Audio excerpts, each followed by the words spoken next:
You're sitting at your kitchen table staring at a half-finished manuscript. The words just aren't coming and the done line feels like an impossible mirage. Jon Acuff knows this exact scene because he's lived it. But what if the problem isn't your talent or your willpower? What if it's something sneaky, quietly tripping you up every time you try to cross that finish line? Let's uncover the secret ghosts that haunt your goals. Most of us believe that finishing means doing perfect, but Jon reveals a brutal truth. Perfectionism is your finish line's assassin. In Nashville, Jon wrestled with his own 700-page manuscript, spending months tweaking every sentence, convinced it had to be flawless.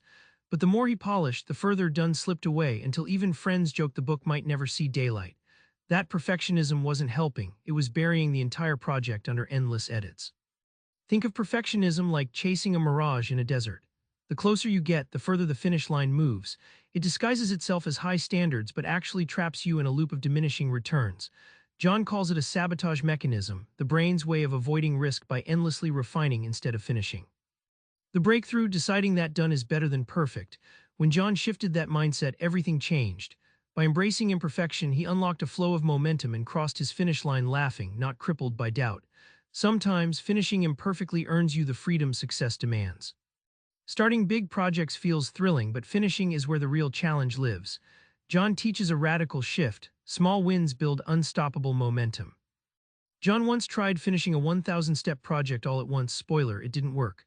Then he invented the 1001 finish line, the idea that tiny progress, even just one small action beyond your last finish, creates a chain reaction. It's like setting mini finish lines that keep tugging you forward, step by step, beyond what you thought possible. Imagine trying to eat a giant cake in one bite. Overwhelming, right? Jon compares big goals to that cake. It's the micro steps that make it digestible, chunks you can easily chew and swallow. This breaks paralysis and turns mountains into molehills, one bite at a time. The crazy payoff: these tiny habits build like compound interest in a bank account. You don't just get one finish line crossed, you start stacking momentum that leads to unexpected breakthroughs. Small wins don't just add up, they multiply your capacity to finish bigger things down the road. We all fear quitting feels like failure, but Jon flips the script. Quitting right is often the smartest finish line you'll ever set.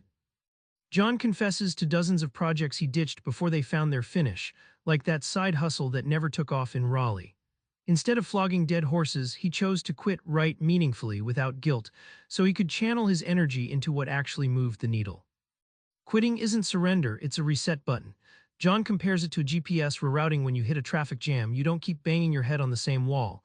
Instead, you intentionally pivot toward a clearer path. Understanding quitting this way changes everything about how you treat your unfinished projects. The real transformation is freeing yourself from energy debt. When you quit the wrong things with clarity, you preserve creative fuel for what truly matters, finishing your real goals instead of grinding endlessly on distractions or sunk costs. That clarity, priceless. Remember that kitchen table with the unfinished manuscript. It's not about grinding harder, but winning smarter. Jon's gift is teaching you to drop perfection, break your goals into tiny steps, and quit with purpose. So tonight, pick one tiny task, just one, and do it. That's your 1001 finish line. Cross it and watch the momentum carry you all the way home. Subscribe for more book summaries like this one.